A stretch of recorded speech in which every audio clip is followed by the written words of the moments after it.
What's up, guys, and welcome back to Foundations of Faith. This week, we're going to be talking about giving, okay? So last week we talked about loving your enemies. The previous week we talked about retaliation. You get where we're going with this. We got to give to the people who we don't like. We got to give to our enemies. We have to give to everybody, okay? So giving is something that a lot of us do, right? We give people a bite of our food. We give our money at the drive-through window, specifically Taco Bell if you're me. We give people a piece of our mind when we disagree with what they say. We're giving creatures, right? Wrong. You see, we are so inherently selfish that it's not even funny. We are so absorbed with ourselves, and we are so absorbed with what we can get out of it that we forget that we are called to give. We do things for the sake of being seen, and we do things that only benefit ourselves. Okay, I'm going to say that again. We do things for the sake of being seen, and we only do things for ourselves. Now, there are exceptions to this, obviously. There's people that do it not for their gain or not for their opportunity to be seen, but it's in everyone's human nature to do just that. It's in everyone's human nature to be selfish. We're selfish individuals, which we talked about, I believe, in like the third or fourth episode. We are very, very selfish. It's our human nature. And it takes a lot for us to give whenever we feel like we don't have enough. Or if we do give in those instances, it's so people will think of us as giving people. You know, we get that outward appearance that, hey, we are giving, so therefore you should look highly upon us, right? This is not how we are called to live. We are not called to do things just for the sake of being seen for them. We are called to be humble in giving. And what that means is we are called to do it without being seen or do it without feeling the need to be seen. So I have 2 points for you, very short. And the first one is watch your righteousness. So, like I just said, we are not called to boast about giving. We are not called to boast about what we give. If I give JB a McChicken, I don't need to go boast about that. I don't need to go tell the whole world, yeah, I gave JB a McChicken. What'd you give to JB, right? That's boasting. We're not supposed to boast about giving. We are not called to be seen giving. Now, that does not mean that we have to do it in secret, which we'll go into in just a little bit when we talk about the scripture. But it means that there should be a humbleness to giving that transcends our desire to be seen, right? There should be a humbleness that we feel in our heart that, hey, we don't need to be seen because we know it's the right thing to do. We don't need that recognition because we know it's the right thing to do. We know that it's what God calls us to do. So in Matthew 6, I know we finally moved on to a different chapter of Matthew, but Matthew 6, 1 through 4, it says, "Beware of practicing your righteousness before other people in order to be seen by them, for then you will have no reward from your Father who is in heaven. Thus, when you give to the needy, sound no trumpet before you, as the hypocrites do in the synagogues and in the streets, that they may be praised by others. Truly I say to you, they have received their reward.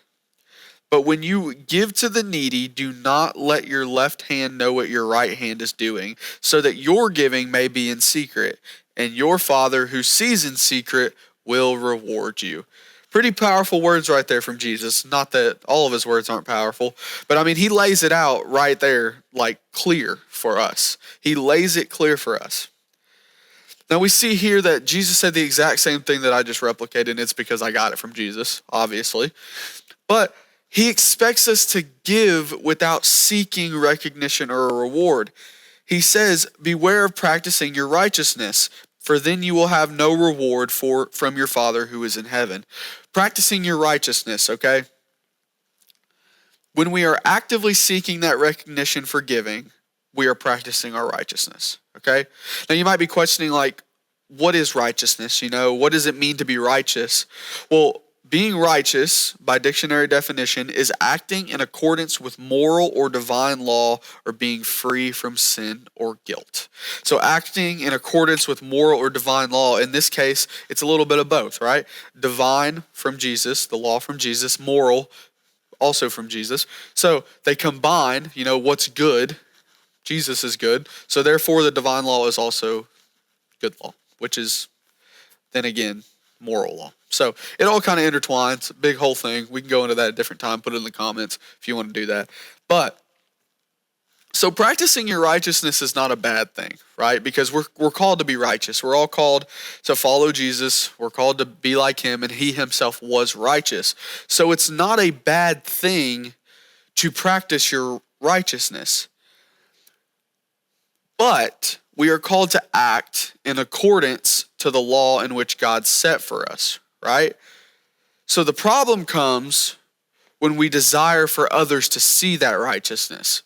When we desire for others to look at what we are doing when we are following the law. So say that I'm up here and I'm following like the 10 Commandments, and I'm like boasting about it. Like, yeah, I follow all the 10 Commandments. What do you do?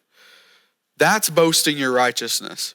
That is practicing your righteousness before others. You're declaring yourself holier than thou. I know people have heard that phrase all the time. When the truth about it is we are all the same, We are all the same. We are all sinners. We are all destined to die before Jesus came along and died for our sins.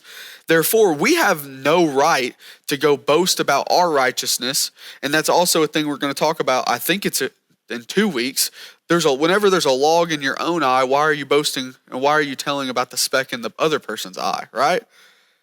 So, why are we sitting here like boasting about our righteousness, That's what he's kind of saying. He's like, you cannot do this. You cannot boast about your righteousness. It's not what I'm calling you to do. So that's when the problem comes, when we desire for others to see that righteousness. So the illustration that Jesus gives here in this passage is giving to the needy. We see it in verses 2-4. And he emphasizes this point in which the people of the synagogues, he defines as hypocrites, who were very much hypocrites, are the ones who practice this the most, right? They are the ones who practice this, I'm going to be righteous. I want people to see this. I want people to know that I am following. Well, that's another story. But not necessarily, I want people to know that I'm following Jesus. It's, I want people to know how holy I am rather than how holy Jesus is. There's a whole disconnect there in which that selfish ambition and that selfishness comes into play, and they forget who actually redeemed them and who made them righteous. And that's a very hard thing to do whenever you're not following how you're supposed to follow Jesus. So like I said, it's giving to the needy, and he defines them as hypocrites. Now they are hypocrites because they are calling the rest of the population to do things that to do things humbly when they themselves do not. They tell them all the time, hey, do this, follow the statutes, do not do this, do not let it go, don't show people, blah, blah, blah. Meanwhile, they're making sure that everyone knows what they're doing.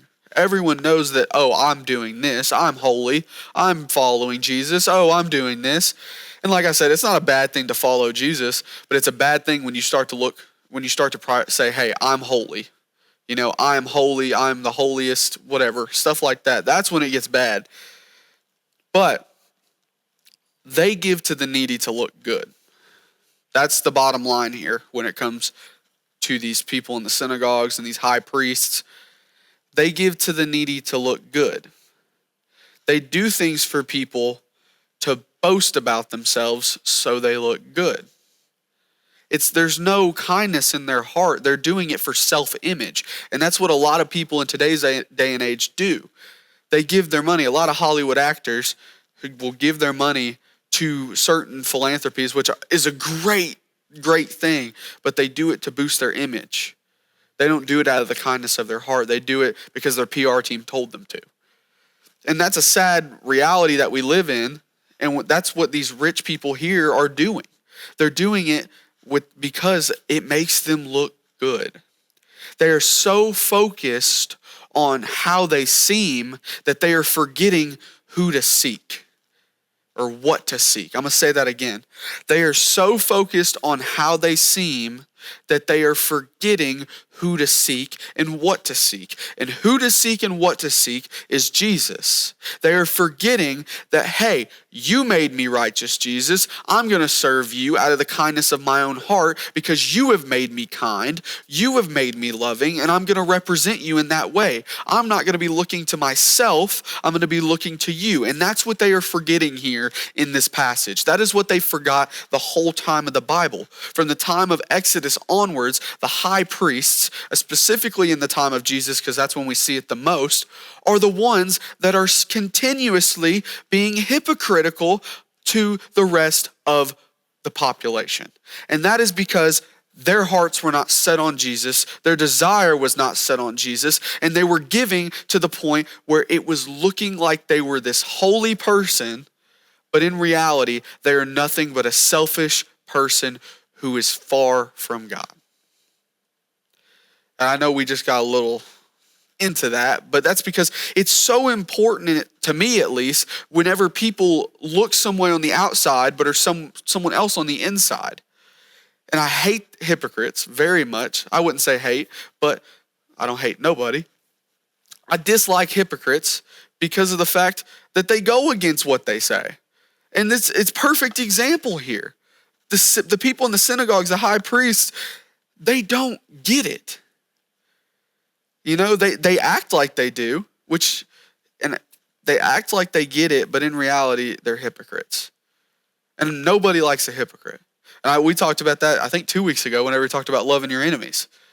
I think it was actually the other one, retaliation. But nobody likes a hypocrite. So that's what we see here in this passage. Now, there's a story in the later part of Mark 12, which many of you may know is the widow. The widow gave to the treasury. But there's a story in Mark 12 in which these people were putting money in the treasury, and Jesus was watching them. He was there for his ministry. And the rich people were pouring their wealth into the bucket, and they were making sure that it was loud. They were making sure that every little denarii, every little shekel, everything was making sound. So everyone knew how much they were putting in there, and they did it with a smirk on their face. Then we have this old widow who walks up, gently sets 2 copper coins down, not worth very much, and sets it down right on the edge, or right in the bucket. Now, she did not throw them in to make a sound. She simply set them down. Simply set them down. Didn't want to make noise. Then Jesus turned to the people who he was with, his disciples, and he told them, she has given more than all of the wealthy people combined. Because she gave everything she had to Jesus and to the ministry. She gave everything she had, and she didn't care about being seen, you know? And you know, she may not have had a lot of money, but she gave everything she had humbly. Meanwhile, we have the rich people, the rich high priest, the rich of the nation over here pouring a whole lot of money in there, making sure that they get seen and making sure that people know how much they give. And that's the difference that Jesus declares right there between the widow and the wealthy people. And that is why he takes the widow's side. You see, the wealthy people in this instance had the money, and they wanted people to know that. They wanted people to know that they were rich, that they were donating. It was all about status for them. It was all about image.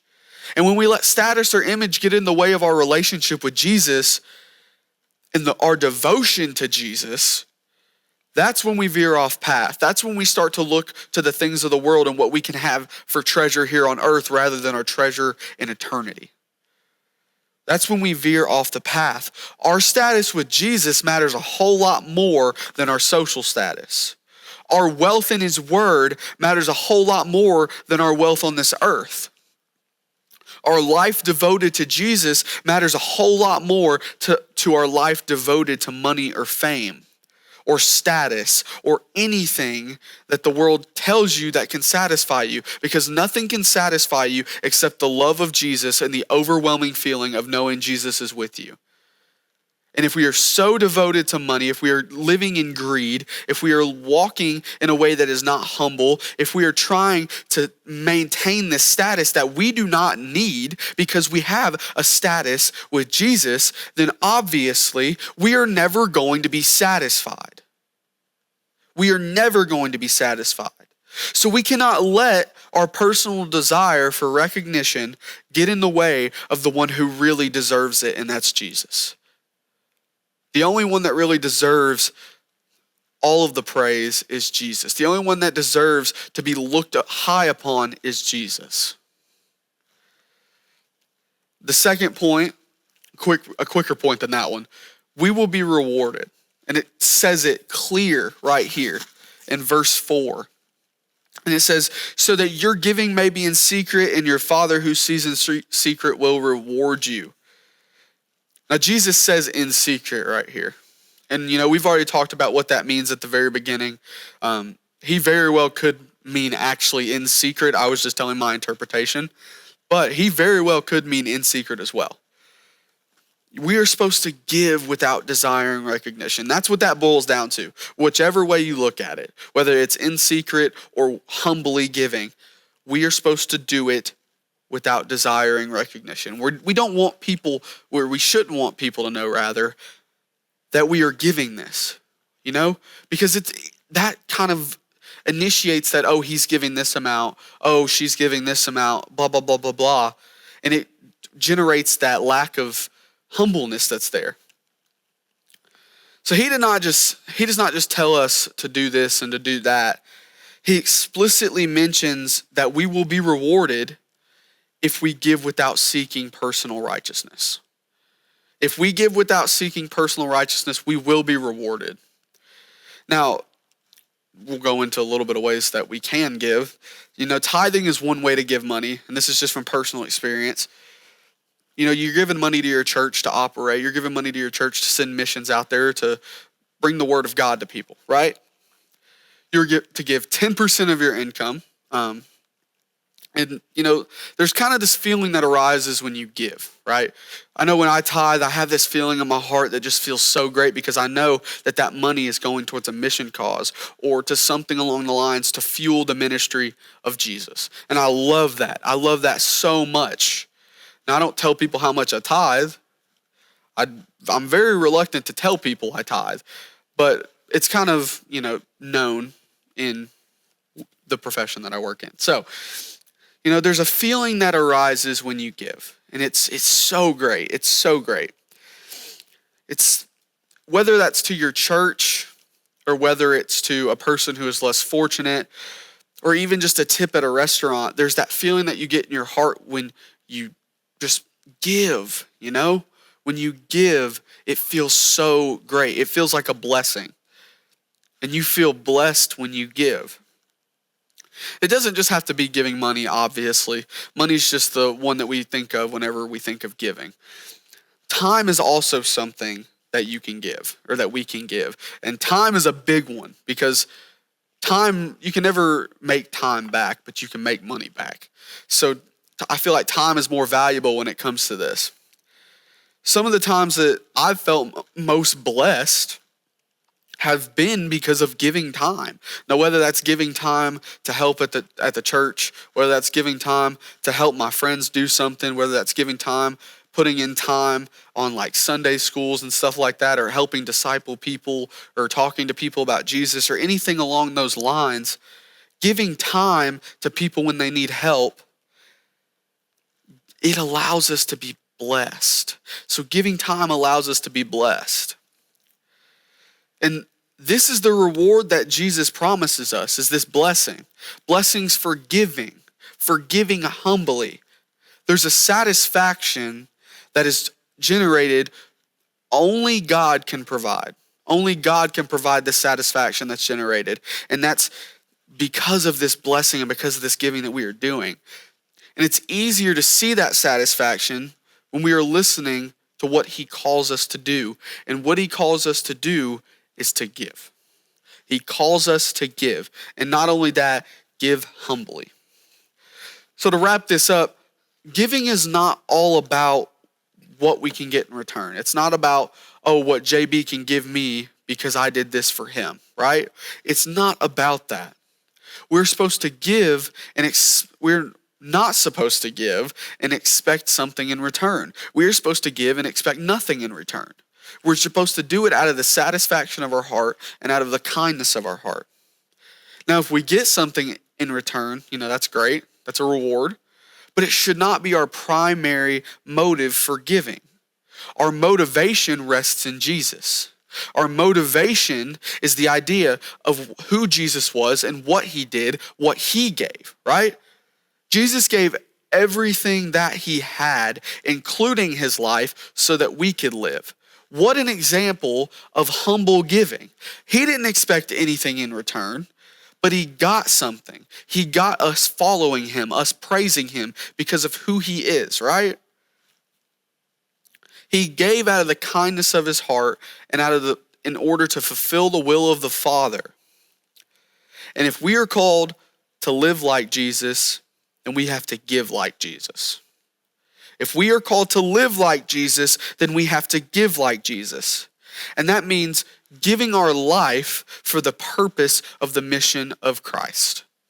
Giving our life for the purpose of the mission of Christ. And it may not mean physically dying. There are missionaries out there that do get killed pretty much probably every month. There are people that get killed for bringing the name of Jesus, but it may not mean physically dying. But it means dying to the things of this world. It means dying to the things that keep us grounded in sin and grounded in shame and grounded to this world that hates Jesus. That's what that means. It means we have to give when no one else will. We have to love when no one else will, because that's what Jesus does. That is what Jesus does. And that's what Jesus would do. You always hear that thing, what would Jesus do? That's what he would do. He would die without expecting a return, because to love people who will never be loved, to love people who never feel loved, to help people who never will be helped. That is what he did. That is his gift. That is what he did. That's whenever you hear the gift of Christ, that is exactly what that is. So we need to give without expecting something in return. We have to give for the purpose of giving rather than the purpose of being seen. Because if we are looking at our selfish righteousness, in our self-righteousness, we will never see or feel the blessings that Jesus has for us. Because we are so absorbed in self. And being selfish is not a way to live, because Christ was not selfish. Christ died on the cross for us. The most selfless act in the history of the world. We need to emulate Christ. And like I said, that may not mean physically dying, but we need to give whenever no one else will, and we need to give without expecting a return. We have to give humbly. We have to give humbly. Well, thank y'all for watching this episode. I know a different kind of tone, but definitely a crucial episode and a crucial understanding here about giving. So just really dig that in and really put that in your heart. We have to give humbly. We have to give humbly. Thank you guys for listening and watching, and we'll see you next week.